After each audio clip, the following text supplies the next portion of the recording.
Welcome to my channel. তো আজকে নিয়েছি নতুন একটা ভ্লগ ভিডিও। তো আমরা আজকে যাচ্ছি কৃষ্ণনগরের কৃষ্ণচন্দ্র যে রাজবাড়ি সেখানে যাচ্ছি। তো চলো সঙ্গে থেকো। তো এটা হচ্ছে কৃষ্ণচন্দ্রের রাজবাড়ি ঢোকার যে মেন যে গেট, এটা হচ্ছে সেই মেন গেট।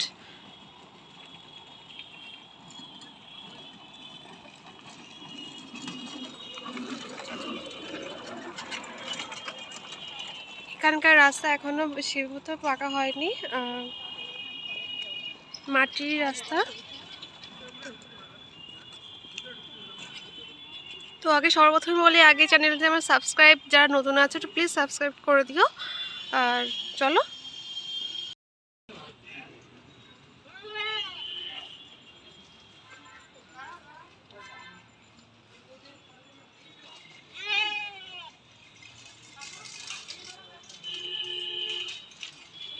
এত বছর পুরনো, যেহেতু সব কিছু ভেঙে গেছে, তো এটা হচ্ছে মেইন গেট।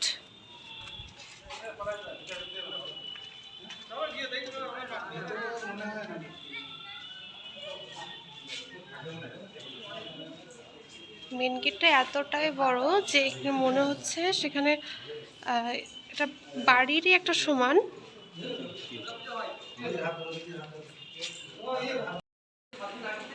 তারপর হচ্ছে খোলা মাঠ।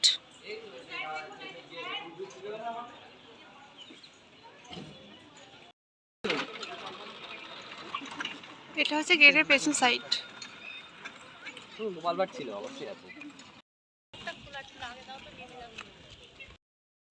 এটা হচ্ছে তার ভেতরের যে মেন, যেটা রাজবাড়িতে ঢোকার আরেকটা যে মেন গেট, সেকেন্ড গেট, এটা হচ্ছে সেই সেকেন্ড গেট।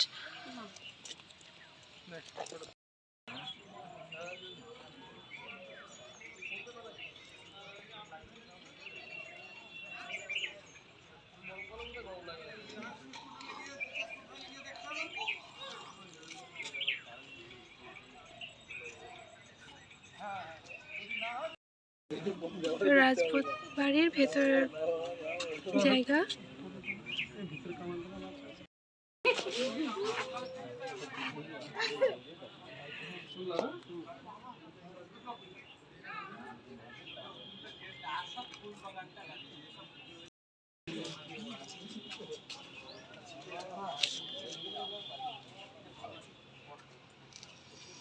আচ্ছা,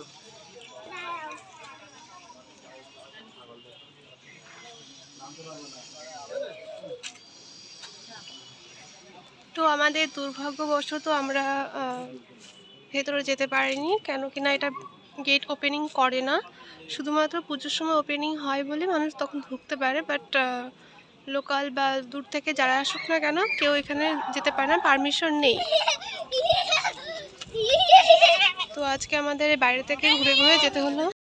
ফেরার পালা এখন এখান থেকে। তো আমরা এখানে বেরিয়ে পড়েছি।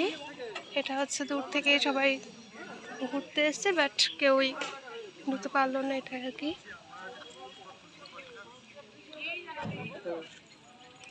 তো লোকেশনটা খুবই ভালো, আমার কাছে খুব পছন্দ হয়েছে। তো তোমরা আসতে পারো পুজোর সময় ঘোরার জন্য।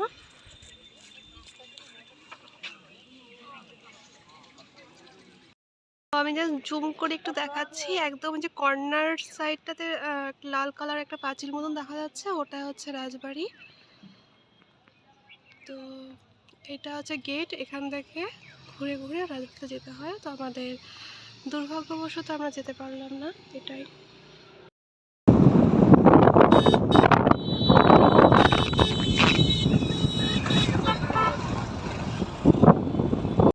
আমরা এবার এসেছি শিব নিবাস, মানে আমাদের এশিয়া মহাদেশে সব থেকে বড় যে শিব মন্দিরটা, এটা হচ্ছে সেটা, শিব নিবাস বলে এখানে। তো কৃষ্ণনগর থেকে অনেকটাই, প্রায় 15 থেকে 20 কিলোমিটার সামথিং ওরকমটা হবে। তো মন্দিরটা বন্ধ রয়েছে, এখন আমরা দুপুর টাইমে এসেছি তার জন্য।